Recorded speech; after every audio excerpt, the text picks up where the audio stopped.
Le Kickstarter est enfin sorti, dévoilant de ce fait un magnifique trailer annonçant une saison 4 incroyable. Une saison finale qui s'annonce pleine d'intrigues, et c'est d'ailleurs ce que dévoile en bonne partie ce trailer. Mercenaires, je vous propose de nous replonger dans ce trailer afin de faire le clair sur les révélations que l'on peut analyser concernant la saison 4.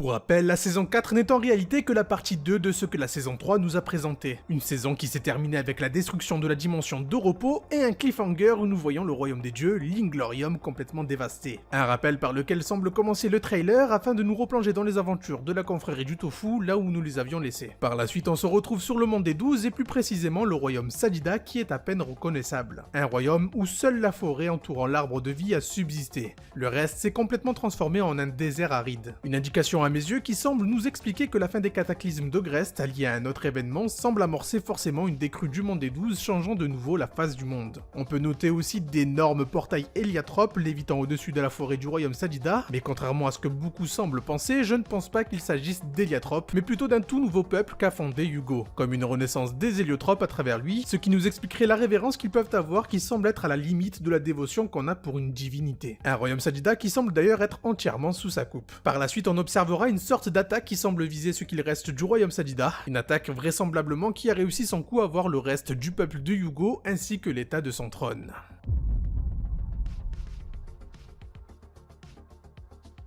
Qui dit saison 4 dit forcément évolution des personnages. Malheureusement, il nous faudra attendre véritablement la série pour en parler davantage. Mais je ne peux que vous renvoyer vers la série des rétrospectives sur les héros de la confrérie du Tofu que je suis en train de réaliser afin de vous remettre dans le bain. En attendant, on peut noter qu'on se retrouve véritablement tout juste après la saison 3 à juger par cette image où nous retrouvons Eva avec Pain tel que nous les avons laissés à la fin de la saison 3. Pareil du côté de Ruel que l'on retrouve avec la fratrie à essayer de résister à un cataclysme. Par contre, là où ça devient intéressant, c'est quand on retrouve Eleli et Flopin qui changent complètement de look grâce à leur armure qui franchement sont super badass. Là où dans la saison 3 on n'a pas eu la chance de voir beaucoup cette équipe de jumeaux de choc à l'œuvre, il semblerait que la saison 4 fasse la part belle aux enfants Persodal. Quid désormais de savoir comment ils se sont procurés ces armures, j'ai hâte d'en savoir plus. Nous retrouverons bien entendu Tristepin aussi, bien déterminé à faire face à ce qui semble être l'antagoniste de cette nouvelle saison. Un antagoniste qui a des airs de fléau sans forcément qu'il soit personnifié comme dans les saisons précédentes. Un mal qui semble être inévitable dans le seul projet à première vue est d'exterminer toute trace de vie existante. Pour finir par le plus passionnant, comme beaucoup d'entre nous le voulaient, nous allons retrouver Killby qui va forcément trouver un moyen de sortir de la dimension blanche. Dimension où par le plus grand des mystères, Adamai risque d'être plongé avec les Dofus héliatropes.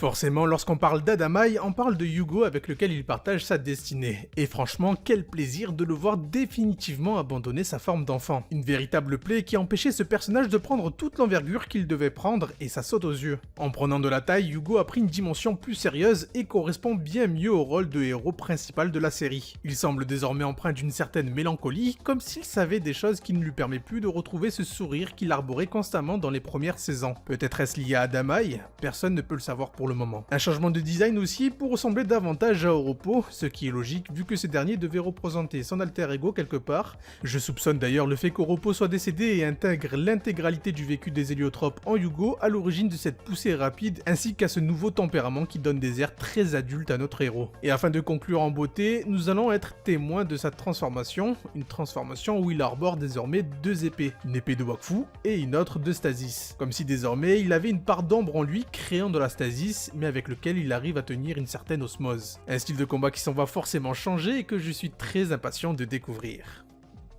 Voilà pour ce que l'on peut analyser de ce trailer, un trailer dont on peut tirer pas mal de théories que je compte réaliser avec des guests très sympas, je vous laisse imaginer de qui il peut s'agir.